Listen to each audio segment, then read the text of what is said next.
Hey, welcome to another video from Medical Gear Outfitters. So we definitely don't use long spine boards like we used to. Thank gosh, praise the Lord.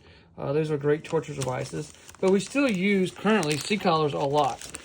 Just because someone's complaining neck and back pain, we put them on a C-collar and then put them in a position of comfort, normally like a 30, 40 degree angle, and have a nice day.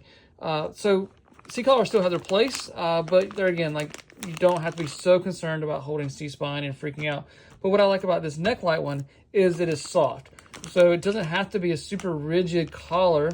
The collars are just to remind them not to remove their neck. If they're gonna have a spinal cord injury, it's gonna happen on a moment of impact, but this is just kind of comfort and help them not move their head. So this is soft, it's pliable, it's gonna move and adjust here to pressure points, things like that, to make it easier and more comfortable for the patient.